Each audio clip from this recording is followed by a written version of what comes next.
Welcome back for another book review. Today we are talking about this one. So this is Celebrating the Great Mother, a handbook of earth-honoring activities for parents and children by Cait Johnson and Maura Shaw. Could be mispronouncing those names, but this book, as I have an old gum wrapper fall out. I used to not use bookmarks, I would use whatever was convenient. So this book, it was one that Charming Pixie Flora had recommended eons ago. Now, if you are new to the pagan community here on YouTube, that channel name will not ring a bell. Do not go try to look for it. It is basically defunct at this point. Once in a while she'll bring it back, but it's not really. She really shifted her focus, which is fine, people can do that. I don't really like where she went with her content.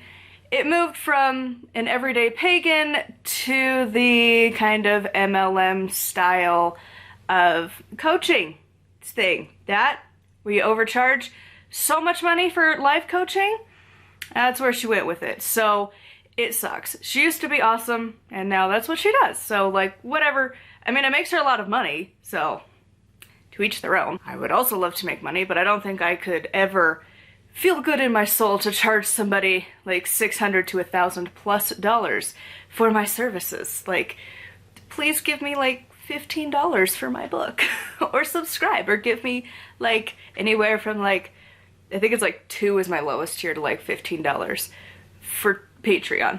Like, that's good. I'm good with that, thanks. But anyways, moral of the story, I mentioned that because her old channel, she talked about this as one of her recommended books. Now at the time, I watched her channel all the time. That was the channel I used as my main source of information. Occasionally I would go to like the Shoe Whisperer, which that channel's gone, and I don't know what channel she's doing nowadays. She's changed it so many times, so like, not recommended either. And also like Tiptoe Chick, who has now passed away. So trying to find the old content is just like, listen, I got nothing for you. And I mentioned Charming Pixie Flora's channel because I watched it a lot. There was nothing that I could get as a teen witch outside of YouTube content and books. And I didn't have a lot of money, so YouTube was my teacher. And so that channel, I loved her style, I loved the way she talked about things, so it was like, cool, I'll just learn from you. And so I made that what I was doing. I was studying and learning directly from her videos and really trying to do everything she recommended. And reading through this book, I'm like, oh, okay, so we just took everything from this book. Got it. Like, there's so much of her old channel that is this book. And like, it's described slightly different, and like, she had other stuff on her channel, but it was like, it was a lot of this book. Like, a lot of how she set up her channel was from here. And I'm sure it might be found in other places. But like, it just was a little weird to be like, oh yeah, the runes that you make out of beans. Almost verbatim. And making like bath salts at a certain time of the year. I remember that's when it was uploaded in like the order of her channel. And I'm like, oh, okay. And like the recipes and stuff, I'm like, this sounds really, really familiar. And I think I glanced through her book, because she did have a book at one point, and like, it's slightly different, and she doesn't include everything that used to be on her channel, but it was just like a flashback. And it was like talking about like stacking stones, and I'm like, you never really explained that. This book does. And it was just, it was a flashback. So if you remember her channel, for those of us who've been around forever online, this book was Charming Pixie Flora's channel. Now, I looked at some of the reviews, and a lot of people were like, well, it only fits a certain age range of kids. Apparently, because I don't have kids, so like, I can't speak on how accurate it would be, but it talks about how it only, like, it doesn't really apply to like young kids, like toddlers and like probably like preschool-ish, and maybe into like kindergarten, somewhere in there, like littles, okay? It doesn't really fit for them, and it doesn't talk about like when your kids are unruly and inattentive and they don't really care. And then on the opposite spectrum, I saw, because again, not a parent, there's the other side of it where it's like, it doesn't go into information for like going into puberty and teenage years and like all of that stuff. Absolutely nothing there. And so it just kind of was like this little snippet of childhood of like, I don't know, like 7 to like 11-ish. And that's about it. And a lot of people were like, well, that's great, but not that helpful, and a number of reviews compared this to Circle Round. I do have that book, so eventually I will read that and compare it, because I do wonder. Now, the other thing that a lot of other reviewers had talked about that was the comparison is that Circle Round apparently will focus a lot more heavily on myths, magic, and like deity work in general. And this book is much more like earth-based. Obviously, I mean, it's earth-honoring activities, but like it's not a whole lot of like the Wheel of the Year in the sense of like how the gods are going, and especially like the Wiccan Wheel of the Year. There's mentions of it, but the activities are not necessarily tied to it. Like, you don't have a ritual honoring Persephone per se, but she does include information about that for like Mabon and Ostara. And there's mentions of like, well, you know, like at Lunaza, this is when the god dies. And so it definitely fits like the Wiccan Wheel of the Year, but other than that, like it talks about like making corn dollies and dream pillows and the runes out of beans and like a corn necklace. And so it definitely fits the narrative of like, it's pagan-ish, but like for the most part, like even the neighborhood kids would probably be interested in trying a lot of this stuff. I do think some of the information is important. Like having your kids learning tarot to like help them express themselves, I think would be good. I don't know when it would be appropriate to introduce that though, because like, again, I'm not a parent, but I feel like it would depend on your own child's maturity, because the tarot is quite complicated. So I don't know how helpful that would be.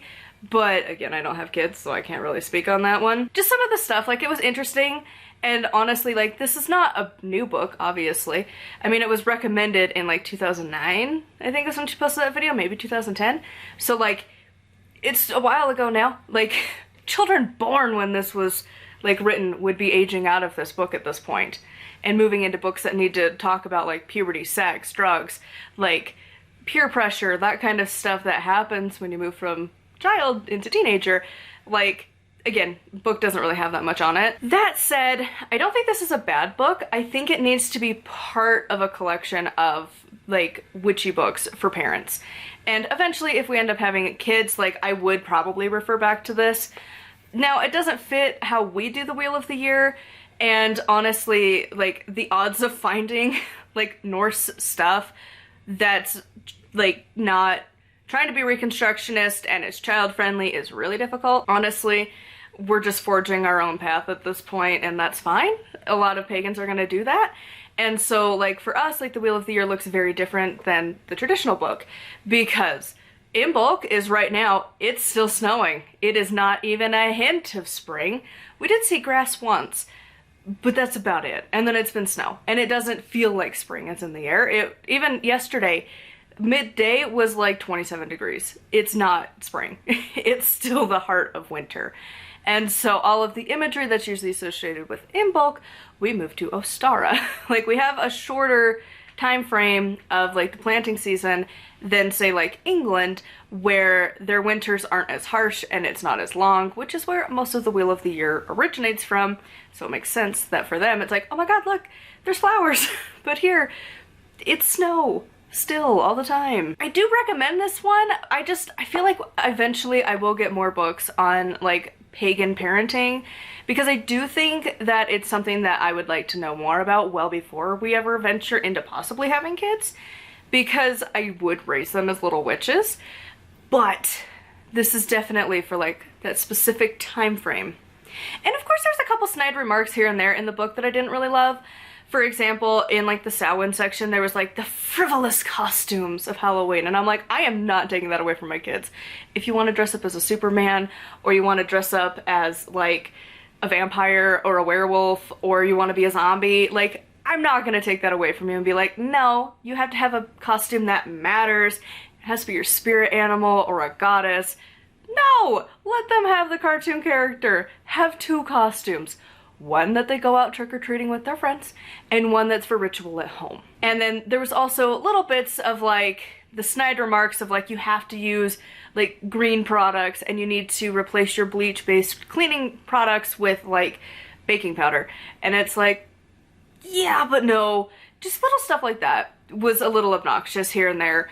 It wasn't the main focus of the book, and like obviously I just skimmed those parts, but it is something to keep in mind. Overall, I would give this a 4 out of 5 star. I think it's a really good resource for parents, and again, the exercises and crafts and stuff to do, I feel like would really be applicable for like 6 to 7-ish to like 11, 12-ish for children.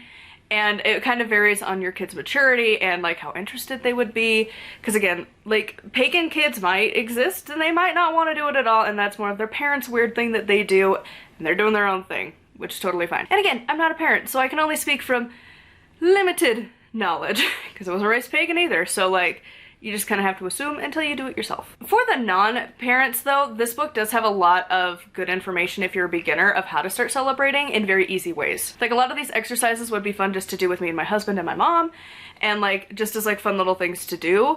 And so if you're brand new at the craft, I definitely recommend this as just an easy way to go through the Wheel of the Year. Because again, it does simplify it and make it easy in crafts to do that are not terribly complicated. You're not gonna find like Buckland's Big Blue Book of telling you how to build your own flippin' athame. Instead, it's like, let's make stuff. Let's paint with a Sharpie on lima beans kind of a deal. Like, it's really simple. So anyways, I would love to hear your thoughts on this one and any other pagan like parenting books that you recommend in the comments down below. Huge thank you to my patrons. I'll have their names here on the screen. If you'd like to support me and get access to exclusive content, it is patreon.com/nightwillowcrafts. Make sure to like and subscribe. I post every single day, and until next time, thank you so much for watching, and blessed be.